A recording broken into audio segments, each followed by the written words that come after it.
Break के बाद आपका स्वागत है। चलिए देख लेते हैं खबरें रफ्तार से। डोमिनिका में पकड़े गए मेहुल चौकसी को भारत लाया जा सकता है। उसके पास अभी एंटीगुआ की नागरिकता है, लेकिन एंटीगुआ की सरकार ने डोमिनिका सरकार से अनुरोध किया है कि मेहुल चौकसी को भारत को ही सौंप दिया जाए। साइक्लोन यास का असर देखने को मिला। इस तूफान ने उड़ीसा और पश्चिम बंगाल में कहर बरपा रखा है। तूफान से राहत बचाव का कार्य जोरों पर।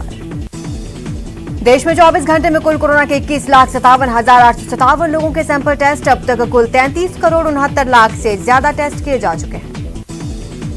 केंद्रीय शिक्षा मंत्री रमेश पोखरियाल निशंक केंद्रीय विश्वविद्यालयों के वाइस चांसलर्स के साथ करेंगे अहम बैठक। 12वीं की बोर्ड परीक्षा में हो रही देरी और कॉलेज में नए सत्र के दाखिलों पर चर्चा। राज्य के विश्वविद्यालयों के मौजूदा सत्र की स्थगित परीक्षाओं के लिए सरकार ने कमेटी का गठन किया है। आगामी सत्र को समय पर शुरू करने के संबंध में कमेटी सुझाव देगी। आज पुण्यतिथि के मौके पर देश नमन कर रहा है। कांग्रेस सांसद राहुल गांधी समेत दिग्गजों ने जवाहरलाल नेहरू को श्रद्धांजलि दी। जयपुर के पीसीसी कार्यालय में पंडित नेहरू की पुण्यतिथि पर पुष्पांजलि कार्यक्रम का आयोजन, जिसमें गोविंद सिंह डोटासरा कार्यालय पहुंचे और नेहरू के चित्र पर पुष्पांजलि अर्पित की। डूंगरपुर जिला कांग्रेस कार्यालय में ब्लॉक कांग्रेस डूंगरपुर की ओर से स्वतंत्र भारत के प्रथम प्रधानमंत्री पंडित जवाहरलाल नेहरू की पुण्यतिथि पर श्रद्धांजलि कार्यक्रम आयोजित। देश के प्रथम प्रधानमंत्री पंडित जवाहरलाल नेहरू की पुण्यतिथि पर शहर जिला कांग्रेस कमेटी की ओर से श्रद्धांजलि कार्यक्रम का आयोजन किया गया। नेहरू जी की प्रतिमा पर शहर जिला कांग्रेस कमेटी का अध्यक्ष रविंद्र त्यागी, कांग्रेस नेता समाजसेवी अमित धारीवाल सहित कांग्रेस कार्यकर्ताओं ने पूर्व प्रधानमंत्री की प्रतिमा पर माल्यार्पण किया। सवाई माधोपुर के ब्लॉक कांग्रेस कार्यालय पर पूर्व प्रधानमंत्री नेहरू की पुण्यतिथि मनाई गई। कार्यक्रम में नगर परिषद सभापति विमल महावर, वरिष्ठ कांग्रेस नेता और कई लोग शामिल। मंत्री प्रताप सिंह खाचरियावास ने पेट्रोल डीजल के दामों को लेकर केंद्र सरकार पर साधा निशाना। कहा, पेट्रोल दामों पर सारे रिकॉर्ड टूट गए। पूरी दुनिया में ऑयल सस्ता है। राजा का कर्तव्य है संकट में लोगों का साथ दे। मुख्य सचेतक डॉक्टर महेश जोशी ने वैक्सीन संकट का ठीकरा केंद्र पर फोड़ा और कहा कि ये वैक्सीन की कमी केंद्र की नीतियों के कारण हुई। यौन उत्पीड़न मामले में पत्रकार तरुण तेजपाल को बरी किए जाने के खिलाफ दायर याचिका पर बॉम्बे हाईकोर्ट में सुनवाई हुई। हाईकोर्ट ने ट्रायल कोर्ट को फैसले से पीड़िता की पहचान देने वाले किसी भी विवरण को हटाने के लिए कहा। देश में कोरोना की दूसरी लहर कमजोर पड़ती जा रही है। पिछले 24 घंटे में 2,11,298 लोगों में कोरोना की पुष्टि। 3,841 लोगों ने गंवाई जान। वडोदरा में 24 घंटे में 3,886 केस, 107 लोगों की मौत। प्रदेश में 78,000 से कम हुए एक्टिव केस। वहीं जयपुर में 24 घंटे में कोरोना के 779 केस आए, जबकि इस दौरान 18 लोगों ने अपनी जान गंवा दी। जैसलमेर में बच्चे लगातार कोरोना की चपेट में आ रहे हैं, जिसने चिकित्सा विभाग और डॉक्टर्स की चिंता बढ़ा दी है। डॉक्टर्स का कहना कि कोरोना की तीसरी लहर में बच्चे सबसे अधिक प्रभावित हो सकते हैं। जयपुर में कोरोना के नए मामले सामने आने का सिलसिला कुछ कम हुआ है। इसके साथ ही ब्लैक फंगस के मामलों में भी गिरावट। बीकानेर के लिए कुछ दिनों से राहत की खबर। बुधवार को बीकानेर में 153 पॉजिटिव सामने आया। इसके साथ 254 लोग रिकवर हुए थे। कोटा में कोरोना पॉजिटिव मरीजों के आंकड़ों में भले ही कमी देखी जा रही है, लेकिन मौतों का आंकड़ा थमने का नाम नहीं ले रहा। देर शाम आई रिपोर्ट में 5 मरीजों की मौत की पुष्टि। सवाई माधोपुर में चिकित्सा विभाग ने कोरोना संक्रमण की तीसरी लहर से निपटने के लिए तैयारियां शुरू कर दी हैं। ऑक्सीजन सिलेंडर पर्याप्त मात्रा में रखे जा रहे हैं। उदयपुर के आयड में स्थित एक कॉम्प्लेक्स के चौकीदार के बेटे के बीमार होने की सूचना मिली। उदयपुर जिला स्पेशल पुलिस की टीम तुरंत मौके पर पहुंची और अस्पताल में भर्ती कराया।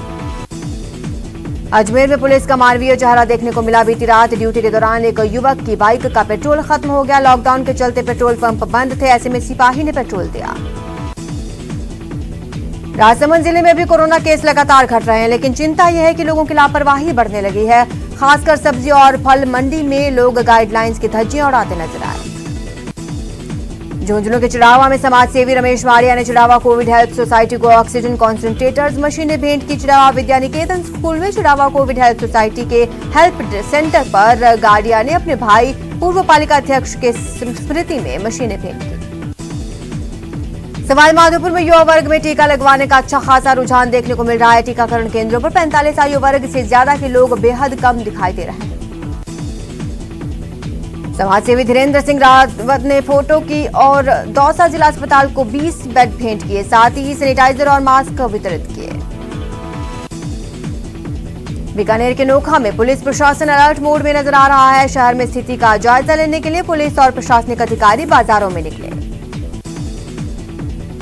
सवाई माधोपुर में मध्य प्रदेश राजस्थान के बॉर्डर के बीच सवाई माधोपुर की अंतिम सीमा पर पुलिसकर्मियों ने एक राज्य से दूसरे राज्य में आवागमन पर पूर्णतया सख्ती कर दी है।